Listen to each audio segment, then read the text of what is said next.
It is indeed a great day for all of us who have gathered here since Professor Trebor is going to speak on a very important topic, platform cooperatives and models for distributed governance in Kerala. It is a great opportunity to interact with the proponent of the idea, platform cooperativism. Mr. Trebor calls as the Kerala cooperative movement has already planned for some initiatives under digital platforms that benefits worker cooperative production distribution networks as well as service delivery under cooperative ecosystem. The cooperative department has earmarked 50 million rupees for this purpose as budgetary support for the financial year 2020-21. With this financial assistance, we plan to help and support cooperatively owned startups and cooperative tech platforms. All of us are aware that today the common man is feeling neglected or sidelined due to neoliberal policies of the government. Majority are struggling to have a decent living. In this situation, worker-owned cooperatives are the best solution to overcome the ill effects of new world order, as the cooperatives are an institution of the members who collectively organize themselves to find solutions for everyone's problems. The state of Kerala has been a pioneer where the workers have organized themselves decades back and established some cooperative societies for their benefit.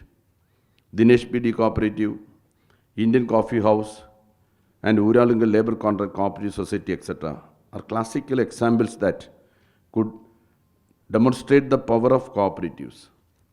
But the cooperatives in the present context need to change their style of functioning to face the corporate competitions in a big way. Platform cooperatives are one of the most suitable form of cooperative that can take up this challenge. I am happy to note that the New School in New York has launched a platform cooperative consortium in 5 countries. The UN General Assembly in November 2017 passed a resolution calling on cooperatives to explore the potential of platform cooperatives. The activities proposed are information sharing, promotion and networking. I do not wish to elaborate as we have Dr. Isaac and Professor Trebor who will elaborate on this view approach. However, I would like to place before this gathering the steps already taken by the State Cooperative Department. In February, I informed the Legislative Assembly that the state's cooperative sector will provide all support to online taxi aggregators to develop online platforms like Uber and Ola. Accordingly, attempts to develop applications are in the final phase and shape. We could launch such an online platform by January 2020. I think Kerala can very easily move forward in this direction as we have strong cooperative system in the state. In this backdrop, I am taking this opportunity to request everyone to be a part of this mission. I thank everybody for being a part of this fruitful session and for the decisions. Thank you. Thank you all. Happy that Professor Trebor, in fact, is carrying forward this tradition of searching for an alternative vision of the world. And that vision is in the lines of cooperation, an alternative system. Of course, these cooperatives are embedded within the present capitalist framework. Nevertheless, they do point to an alternative. But mainstream economics does not accept cooperatives. First, they think it's very difficult to start cooperatives, which indeed is, particularly because any new modern enterprise requires large capital and it's very difficult to bring in that necessary resources. But now we have governments and so on supporting, and therefore you find that there are large number of cooperatives that are coming up, and cooperatives are an important segment of the economy. But then the mainstream economists would argue that these cooperatives are not going to be efficient, you see, and therefore profitable. Why not efficient? Because the bosses are elected by the workers themselves, therefore there will not be a discipline. There will be an administration problem, and therefore it is very difficult to achieve the efficiency to be profitable. But we know there are so many cooperatives which are very profitable enterprises. Then the mainstream economics will argue, well, even if they are profitable, they won't accumulate because there is no motive for accumulation. Say a private firm, you save the profit and accumulate, then invest again. When you sell off the firm, you get the gains. You get the money. When you retire, if you have a share, well, you can sell your share and you get higher prices and so on. Therefore, there is a motive for accumulation. But in a cooperative, when a cooperative worker retires, he is not going to get a share of the enterprise, only what he has committed himself in the share. And therefore, there would be a tendency for present-day consumption rather than creation of profit. But we know, in fact, the minister just now mentioned a number of cooperatives which have been very profitable, and not only profitable, they have accumulated and successfully, invested and diversified. Uralangal Labour Contract Society, you have Kerala Dinesh PD, you have Indian Coffee House and so on. But then the mainstream media economics would argue, well, if you are successful, you will degenerate and become, cease to be a cooperative. Why? Suppose you are accumulating and investing and becoming bigger, then the present workers and owners would have no interest in seeing that others democratically join. They would slowly, they have vested interest to transform themselves into capitalist enterprises. Therefore, inevitably, these cooperatives will degenerate. Now, these are the arguments of mainstream economics, against which we have solid evidence of so many cooperatives world over who have now not only survived, made profits, invested, diversified, and playing a very important role in all over the world, in every country. Now, of course, they have got great limitations, but they do point to an alternative, a possible socialism in the present context. Let me put it that way. It's Marx's very famous statement about, quote unquote, after Paris Commune, about possible communism. In fact, that is my book on Uralangal's main thesis, that possible communism. Vijay Prasad in his preface mentions that. So it's important that we organize the cooperatives in a manner which can be competitive, survive and grow, and show them of success models of alternative. What is the biggest hindrance today? Now, if you have a left government like in Kerala, you provide support, you provide capital and so on. So it's easy to set up a cooperative. It's not like what they say. But they face big challenges. What is the biggest challenge? The biggest challenge is today there is a homogeneous market. Earlier, the market was segmented. In a stream case, each village was a separate market. Now we don't have even Kerala market, it's a national market. We are a part of national market. So competition is very high. Competition from big multinationals and so on. Even to start a pickling firm, which can be started as a cottage industry, You will have to compete in this market with their whole propaganda, advertisement, and so on. So this is the biggest challenge. And our production units, cooperatives, are much smaller. And now the technology permits to even have smaller production units.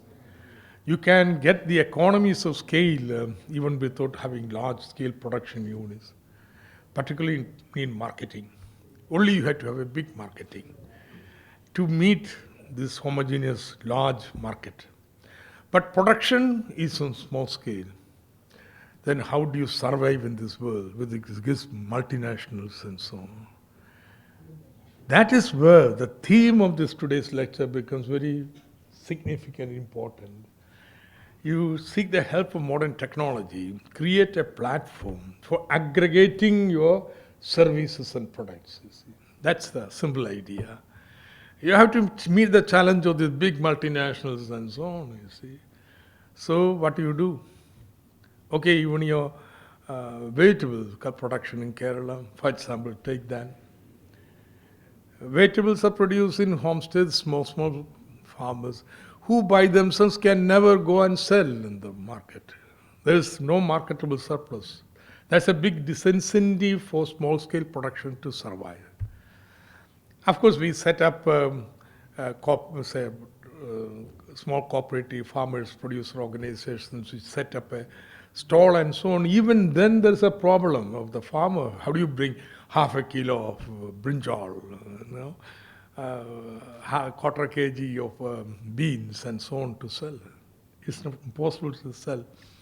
But suppose you have an electronic platform where every farmer says, tomorrow I have got half a kg of beans to sell. You get 100 people selling beans at a half kg, 40.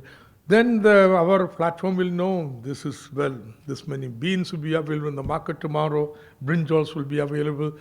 And then the platform, the consumer can make the order. They can deliver it home, you see. That's the beauty of it. Without aggregating the production, you cannot operate in the present market. That's most famous case is Uber.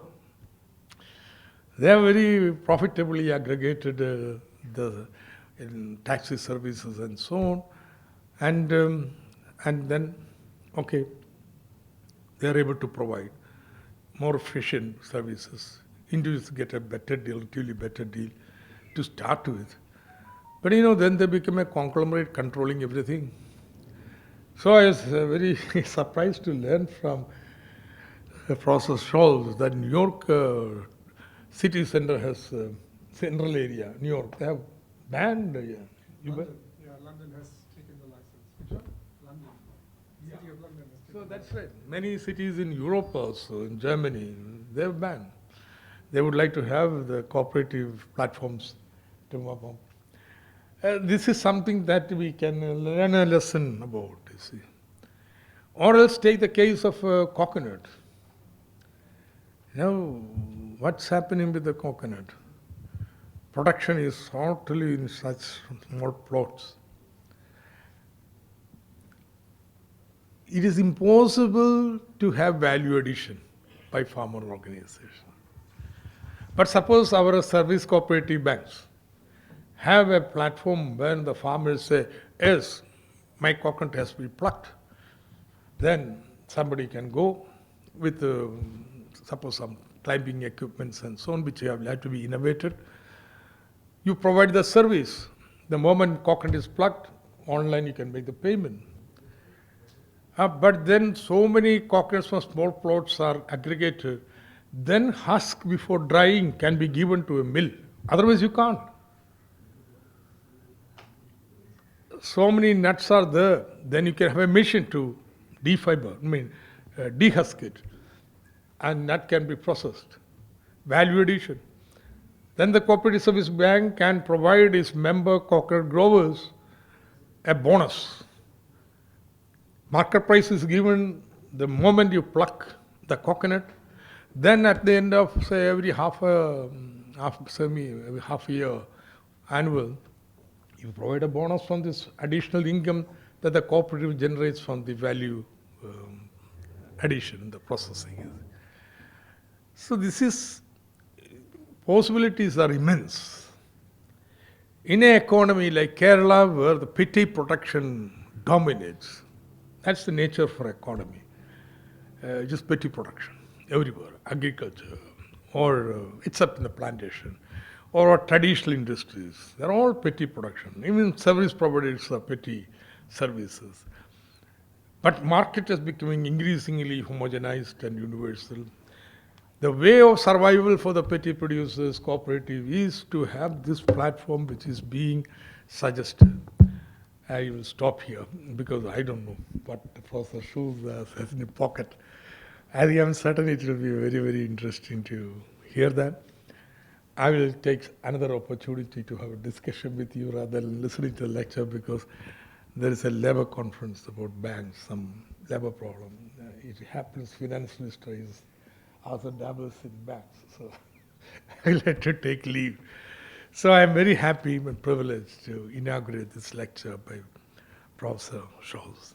Thank you. About 5 years ago, so there are, for example, data entry jobs performed by many people also in India, in Bangalore, on platforms like Amazon Mechanical Turk. I don't know if you heard about that. And so this is the kind of area that I worked on for the last decade. And about 5 years ago, I tried to think about an intervention into this area, a more activist intervention, to see how one could improve the lives of the workers and not just analyze them. So we have a few slides over here. I hope you can see them. It's a bit small. There will be a bit of sound that will emanate from my computer. I will sort of talk over it. We had a bit of a technical issue here. So over the last, since 2005, right, the so-called sharing economy has been introduced around the world with gig platforms like Uber and Lyft and Ola and other platforms that you are familiar with. And at least from the perspective of the United States, this image sort of sums up the experience, which is that there's a lot of money generated for shareholders and the workers go extremely underpaid. So, you know, we saw that these companies worked illegally in many cities, right, breaking laws and rules of those territories, that cities became more and more congested. This was a big problem in New York City, that the wages were really unsustainably low, and that the data were really more and more in the hands of just a few companies, right? So just 2 or 3 globally. And so, and out of that, you know, I basically tried to look for a solution, or try to seek an alternative, essentially. And and this came also out of my own life experience, which is that I work in the largest food cooperative in the United States for the last 18 years, which has 17,000 members. You see this photo on the left. And the photo on the right, you see my children being educated in a parent cooperative in Brooklyn, where I live. So the cooperative life has been with me for a long time. And so it's maybe not surprising that then in 2014, I had this idea to bring this you know, in a Western context, 200-year-old model of cooperatives. From 1844, Rochdale, right near Manchester, where the first consumer cooperative emerged, to the gig economy, and to think and ask, like, what would it be like if you run something like an Uber, but owned by the drivers? What would it be like if you run something like an Airbnb, but let's say owned by Kerala, by the government of Kerala, or by the residents of Trivandrum? And so this was the idea that I introduced in 2014, and it had an enormous uptake. So many people around the world, this idea resonated with many people around the world. In fact, a few years ago, I got an email from a woman who described herself as a regular citizen of Kerala. And she said, you know, you may not know much about Kerala, but your idea would really work very well in Kerala. Now, this is many years ago. And so it's really special for me to be here today. So the definition of platform cooperatives is essentially cooperatives using a website, an app, or a protocol to sell goods or services. And these enterprises rely on democratic governance and broad-based ownership of the platform. So you have the users and the workers owning the platform, and they also have a democratic governance over that platform, right? And this matters because when you think about, like, when this morning, when you woke up and you reached over to your cell phone and you opened the news that you read in the morning, these platforms that we are all accessing all the time, every day, we have no influence over whatsoever. We really depend on them, but we don't have any say about what happens on them. I mean, we have no say about what happens on Facebook or on any of these other websites, right? And yet, we spend so much time on them. And so the argument is essentially that, you know, we should have a way of influencing and governing these sites that we depend on most, right? That's the core argument.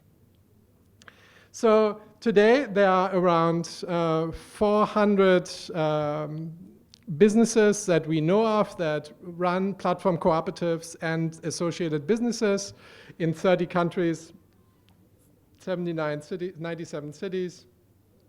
And and here I can show you an example. So I will have to talk over it because the sound will only come from my computer, but you get an idea. So this is a platform co-op in Barcelona. And the people you will see were couriers that deliver food for Deliveroo, right? So that's a food delivery app all over Europe and the United States. And first, they organized in an association, the couriers, and then they joined a union, an industrial union, and they striked. And Deliveroo fired them. And to be able to work, they created a cooperative and created their own app and operated in this way ever since. So you will see this here. Let's see what we can do.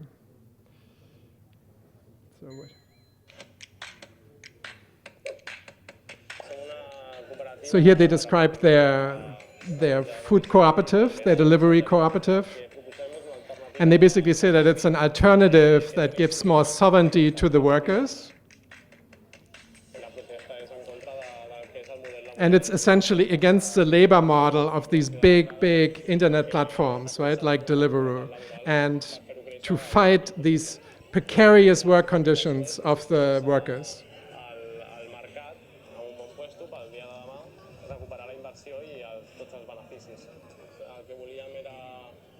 So they created a different business model to create economic sustainability of the service that they are offering and be responsible consumers and create decent work conditions for the drivers. So that's one example, right? So a delivery, courier platform that is run as a cooperative. I wrote I want to show you a few examples, but also want to take a step back and say basically you can also read about this, so you can really dive in. I published a few books on this, Überworked and Underpaid and Hours to Hack and to Own, that you can read if you are more interested in this. All of this also comes against the background in the United States of almost 3/4 of all workers preferring to work for employee-owned companies. And it didn't matter what their ideologies were. It didn't matter if these were Republicans or Democrats.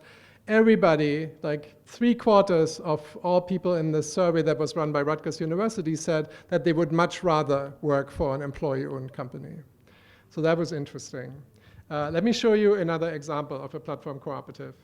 This is Up and Go. This is in New York City. In New York City? So Sylvia here, one of the founders, describes that Up and Go was founded because there is so much wealth in this economy of the apps-based economy, the digital economy, Silicon Valley. But all of that money goes to the shareholders, right? And the workers are really the ones that are exploited. So what they created here is a platform cooperative for home cleaning services. So several small worker cooperatives are using one app through which they are basically getting work from quite affluent clients, like middle-class clients, and they are making 2 to 3 times as much as the industry average in that sector. So they're making way more money, right? So these are some of the women who power the platform, who are working for this platform. And also when you talk to them, they're basically, you will see how much this means to them, because they, like one of them, for example, said that, her husband looks at her differently now that she is a business owner, right? So it has many different effects, not only economic, right? Another example is Airbnb, and as the name already suggests, right? So it tries to create an alternative to Airbnb, and it's just launching. It took a very, very long time to start, and the big difference to Airbnb is that it is really the only platform that donates half of its revenue to community projects. Right? So you see a huge difference in how the revenue is used, right? So usually it's also on the cleaning platform we just saw, 95% of the money goes to the women who power this platform, 95%. I don't know if you know what Uber takes here in Trivandrum. I think it is around 35% of the money it goes to Uber. And so 65%, 70% usually go to the worker. With Up and Go, 95%, right? So you see that you can power this economy in a very different way if you're running it cooperatively, right, as a co-op. And all these examples basically show that this can be done, right? So here you see a bit of information about Airbnb. And how they are now spreading in cities from Barcelona to Venice, Amsterdam. It's all in Europe so far, but maybe you could be the ones that bring this model to Kerala. It would make a lot of sense. Okay, in Montreal, you have an example of a cooperative ride-sharing application that is based on blockchain.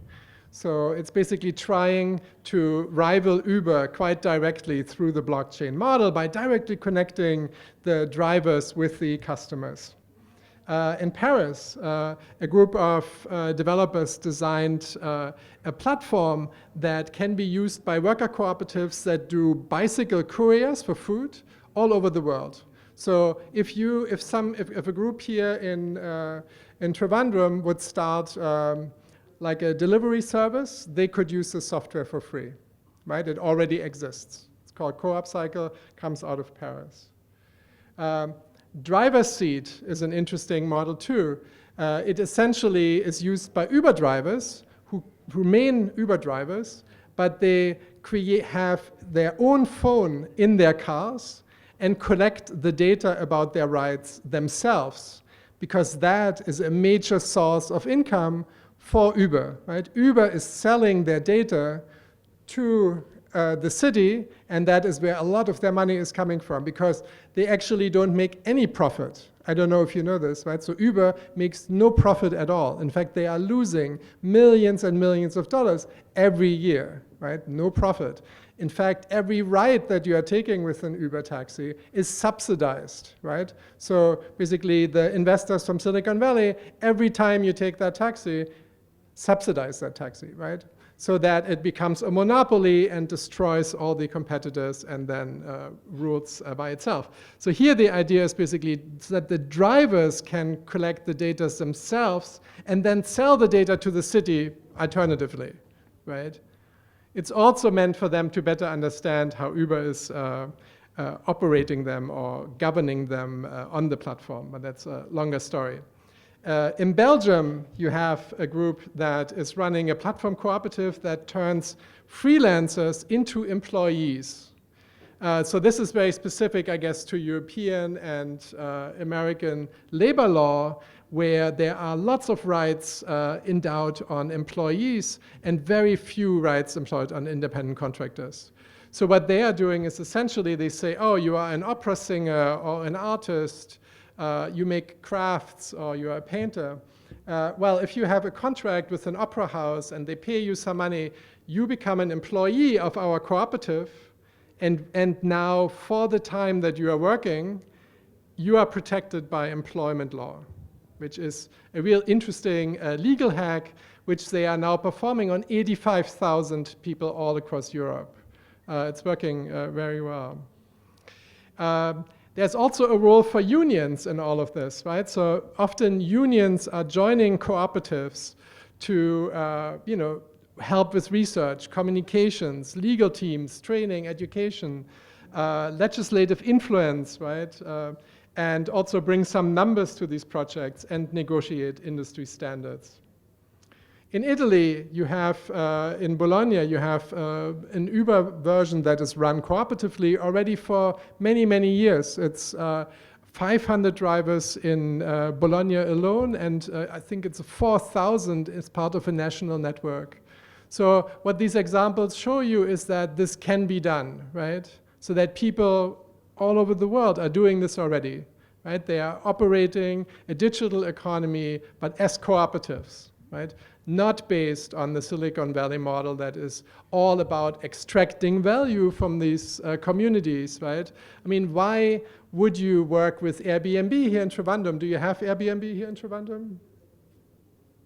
Do you have Airbnb here? Yes. So, well, I mean, every time you're renting your apartment, of course, you are getting some money, but the revenue goes to Silicon Valley, right?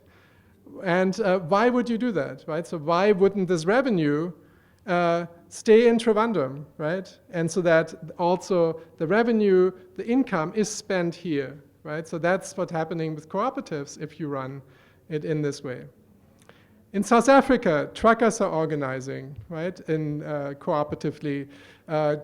Also 2 years ago, 2,000 Uber drivers from South Africa, from Cape Town, contacted me and said that they wanted to start a platform cooperative. So now it's also truckers that are working on this in Cape Town and in Johannesburg. In Berlin, you have a music streaming service that is organized as a cooperative. It's called Resonate. So it's like Spotify, right? So music streaming, but organized as a cooperative, and the musicians make twice as much money as do the musicians that are running through Spotify. You also have, and this might be quite interesting actually, I think for Kerala as well, which is an online marketplace, right? So to run something like an Amazon or an eBay, but cooperatively owned, not by shareholders, not by Silicon Valley, but by cooperative members here in Kerala, right? Like to create community wealth, right, for people here. So here on the right, you can see that 2,000 people bought themselves into this online marketplace that is cooperatively run, and basically this is how they finance that initially, right? So making sure that nobody has a controlling interest, but that still people could get it off the ground. So now you have from Indonesia to the United Kingdom and the United States groups that incubate these projects. So in the United States, it's Start.coop. In Boston, in Cooperatives UK has created its own section, which is called Unfound Co-op, that essentially explains people what platform cooperatives are, gives a few examples, tells them how British law applies to these models, where the money can come from, and then they take this from town to town and give lectures over lecture to explain people what it is, and then they incubate the last round, I think 26 projects that help them to get off the ground, right? And I think this is also where the government can play a role, right, in incubating these projects. And there's, for example, also an incubator in Brussels, in Belgium, which the city paid for and supported so that people can experiment in this area, right, and try out different models. So in Indonesia, I also gave you an example here. There's a cooperative innovation hub that was implemented to support these projects. So when I give talks in business schools, right, they would ask me, so how is this different to a corporate model? What are the advantages, right? So what is this cooperative advantage in the digital economy?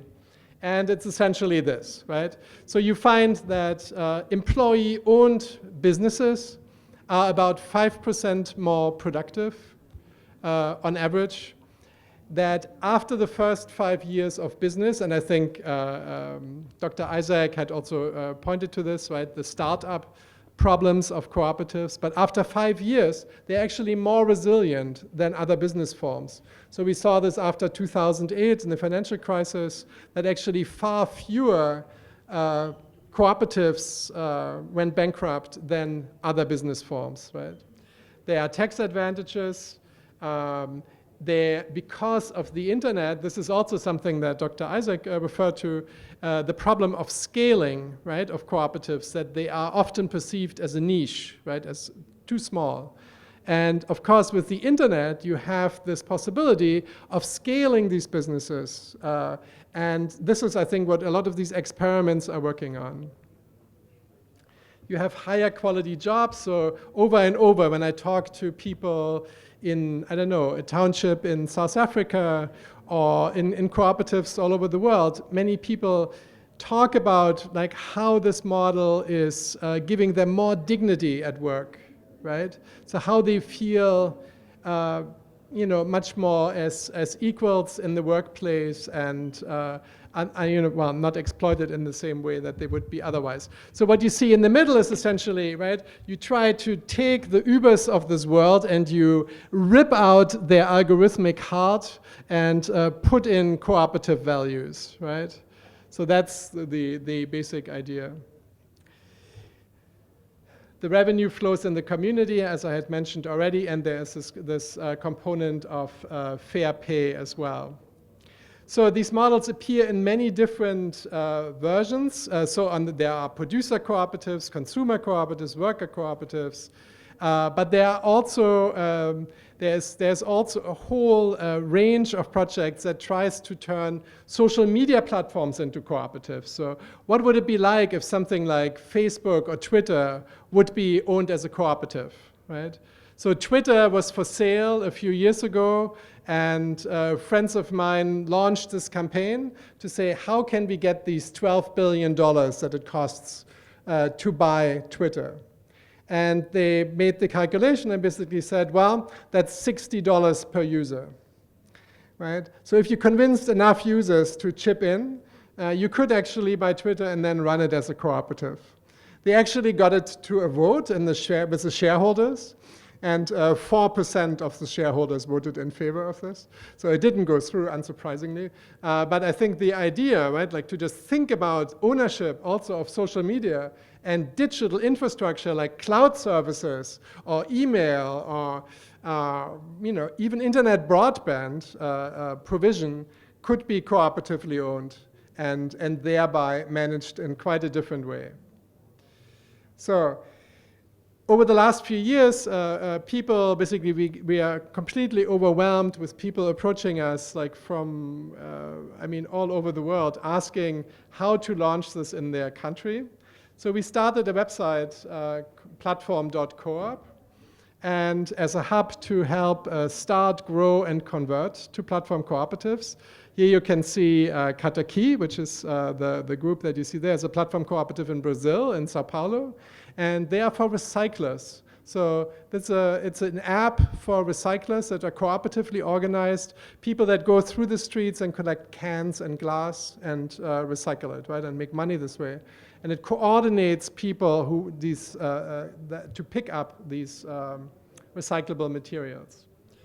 So we started this website and also received a large grant in very contradictory terms from the Google Foundation, to create a kit that makes it easier to start these projects. So as part of that, we will create an open source labor platform that will be available to workers if they want to start a project like this. One of in a proprietary project like that already exists in Finland.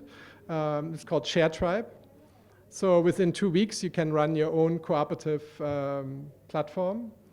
We will create an index of the cooperative digital economy worldwide. And we are about to launch a resource library where essentially like articles and videos and podcasts, also in Malayalam, if we can pull this off. We try to do this in as many languages as possible so that really people are supported locally to teach this model and educate people about it, and then also practically help to get it off the ground, right? So to learn about it, but then also give like quite practical insights, like how to actually start this. So that's part of the work. Another part of the work is also policy, right? So we're working with US senators to introduce legislation that supports platform cooperatives in the United States. I presented it to the labor ministers of the G7 in Europe. The Social Democrats in Germany made it part of their political platform, and also the Labour Party in the United Kingdom made it part of their vision for the internet, right? The Green Party in Germany has also taken this on.